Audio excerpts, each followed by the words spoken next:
Good morning, Maples. I really miss you guys. I can't believe it's been almost 2 weeks since I've seen you.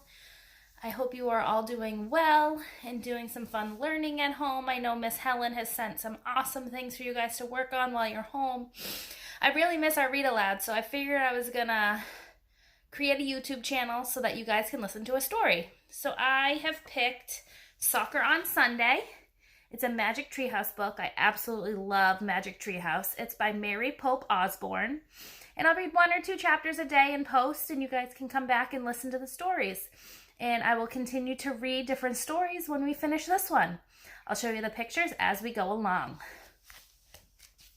Let's see. Chapter 1. Seriously. Slowly and carefully, Jack ran his hand over the face of the stony cliff.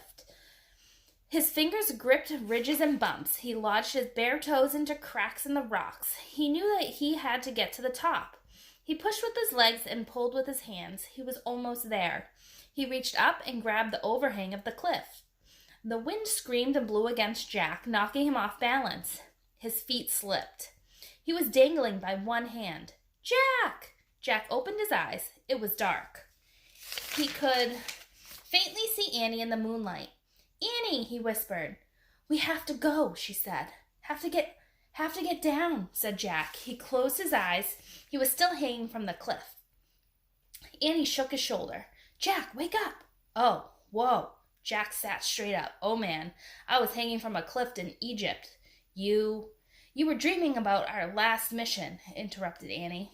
Remember, you were hanging from a cliff, but everything turned out okay. We saved Koku, remember? The little baboon? Right, breathed Jack. He rubbed his eyes and looked at Annie. What's going on? What time is it? Why are you awake? We have to go to the woods, said Annie. It's back. How do you know? Said Jack. I couldn't sleep, said Annie. I was looking out my window and saw the streak of light. That's it, said Jack, jumping out of bed. Let's go. Are Mom and Dad awake? No. If we leave now, we'll be back before they get up, said Annie. Meet you outside. She slipped out of Jack's room. Jack didn't even turn on his light. He changed into a pair of shorts and a t-shirt. He pulled on his socks and sneakers. He threw his notebook and pencil into his backpack. Then he tiptoed down the hall, down the stairs, and out the front porch. Annie was waiting on the porch.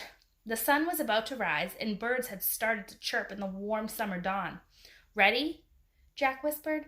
Jack and Annie left the front porch and stepped lightly over the wet grass of their front yard. They hurried up the sidewalk and crossed the street into Frog Creek Woods. As they walked between the dark trees, the purple-blue sky overhead was growing lighter. Birdsong filled the woods. I wonder where we'll go today, said Jack.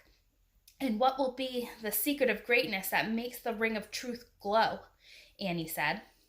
Then she began to speak in a dramatic voice like a TV announcer. What amazing person will Jack and Annie meet today? Jack laughed and spoke dramatically too. And when will they sniff the mist gathered at first light on the first day of the new moon on the Isle of Avalon? And when they do, what great talent will choose for themselves, said Annie. Jack laughed again and shook his head. Our lives are kind of crazy, said Annie. You think? Said Jack. The chorus of birds grew louder as the pale gold of dawn filtered through the trees. When Jack and Annie came to the tallest oak in the woods, they looked up into the branches. The magic treehouse was outlined against the sky. Without a word, Annie grabbed the rope ladder and started up. Jack followed. Jack and Annie climbed into the shadowy treehouse. A ray of sunlight slanted through a window. It shone directly on a sheet of paper lying on the wooden floor. On the paper, Jack had written the secrets of greatness that they had learned on their last 3 missions. Humility, hard work, meaning and purpose. A gold ring, a tiny bottle, and a yellowed scroll lay next to the paper. Jack picked up the scroll, unrolled it, and read aloud. Jack and Annie, I hope you enjoy traveling to Egypt and learning the 3rd secret of greatness from Florence Nightingale. Now you must learn the 4th from one of the finest athletes of all time, Pele the Great. And here was the scroll that was in their treehouse.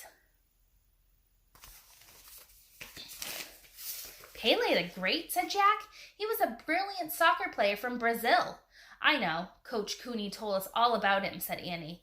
This is so cool, said Jack. Wait, said Annie. There's more. When you complete your mission, please come to Camelot before you return home. M. So we're going to Camelot, said Jack. Yep, said Annie, and I wonder if you're going to Brazil too. She and Jack looked around the treehouse for a book that would help them on their journey. There, said Annie. She picked up a pamphlet lying in a shadowy corner. I don't believe it. What, said Jack. Look, Annie handed him the pamphlet. The World Cup, said Jack. That's the biggest sports event on the planet. I know, said Annie. Look, it's in Mexico. I've always wanted to go to Mexico. When she opened the pamphlet, she gasped. And look what Merlin gave us. She held up 2 purple tickets. Mexico 70 final, said Jack, reading a ticket. There are lots of games during the World Cup, but there's only one final. Thank you, Merlin, said Annie with a laugh.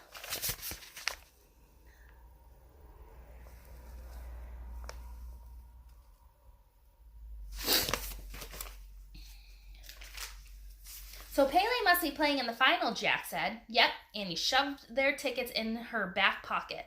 Don't forget this, said Jack. He grabbed the small bottle lying on the floor and held it up to the sunlight. Sparkling mist swirled inside. Mist gathered at first light on the first day of the new moon on Isle of Avalon, Jack said. Whenever he and Annie breathed in the mist and made a wish, they magically had a great talent for 1 hour. Jack tucked the bottle into his backpack. Annie picked up the gold ring from the floor, and here's the ring of truth, she said. You get to wear it this time. Just make sure to keep your eye on it when we're with Pele. Don't worry, said Jack as he slipped the ring onto his finger.